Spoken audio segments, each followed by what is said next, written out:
significant book in the history of God's people.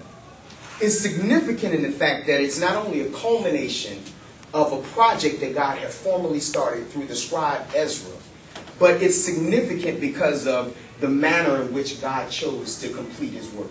Now, when you're studying about God and understanding God, it's always not just important to know what God did, but you always want to look at the role players, the cast that God uses, and the motive and the manner in which God brings things to pass. It always amazes me that whenever I try to decide how my life should go, it never works out right.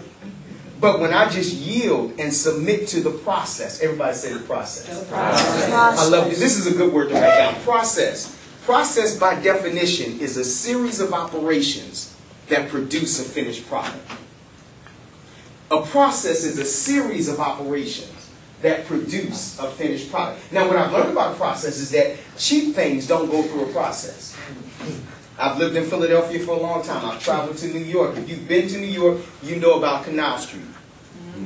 Canal Street, I'll never forget the first time I experienced Canal Street, Tammy. I was walking, my wife and I, and this lady, Korean lady, just came out of nowhere and was like, I was like, oh my gosh, she's trying to sell me drugs. She's trying to buy, I don't want to buy drugs. She was like, wait, you like Tiffany? I was like, Tiffany? You mean Tiffany? Of course. She was like, I have Tiffany cufflinks, $25. Carry the one. No, Tiffany cufflinks cost more than $25. She said, they won't turn. See, cheap things don't go through a process. That's why when you own cheap things, you have to be very delicate with it. But when you own things that are of quality, that are going through a process, you can pass those down to your children's children because they become family heirlooms because they've gone through a process. Nehemiah is a man who's going through a process. He was a servant who gave himself to the work of the Lord. And as I was looking over this, I saw how it fits in with the spiritual gifts class because Nehemiah had a gift that had not been uncovered yet. If you look closely in the beginning of Nehemiah, chapter 1, he was the king's cupbearer. Sounds glamorous today, but it wasn't back then. The cupbearer was the person that tasted the wine for the king to make sure that it wasn't poisonous. Now, how many here want that job?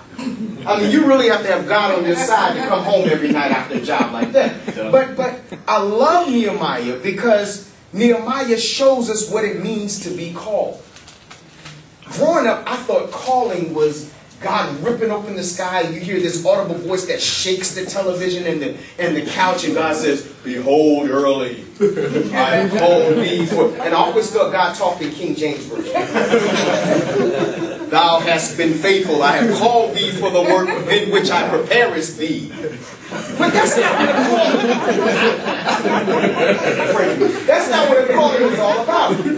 A calling is about a choice, not a chance. Now let's back up here because Nehemiah is sitting there and he overhears a conversation in the throne room.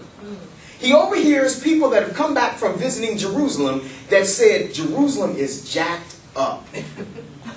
Jerusalem is a mess. The walls that protect the city are rubble. And God's people are shamed.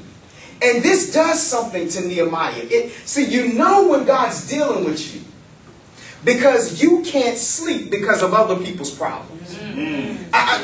I'm so over just regular Christianity where it's just all about how big can my house get and how much prosperity can I experience. Nehemiah could not sleep. For 4 months, the Bible says, he pondered what God would have him do. He was asking God, how do I fit with what I heard?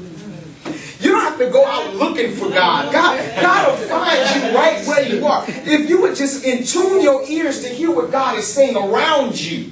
And this is the pattern of God, because in Isaiah chapter 6, Isaiah had a similar experience with God. God is speaking just anonymously. He says, who will go for me? And who shall I send? And Isaiah said, oh God, I'm sorry to eavesdrop, but I'll go. Send me. Somebody say chance. And a choice. It's your choice that makes you the few that are chosen. Because the Bible says many are called, but the chosen are few. What separates the called from the chosen? Those that take a chance And by going through this class here, you are starting to step out further than you've ever been before. I heard it in the testimonies. You're starting to do things and say things, and I love that word, activate your gifts. But did you ever notice you couldn't activate your gift by yourself? Now, I'm old school. I just turned 40 in September. So I grew up watching Saturday morning cartoons. There was a show that I loved, the Super Friends. Yes. You may have heard of it. I mean, they had Wonder Woman. It was the Justice League had Wonder Woman, Batman. They had Superman, Green Lantern, Hawkman, and Hawkwoman. But they had a set of twins.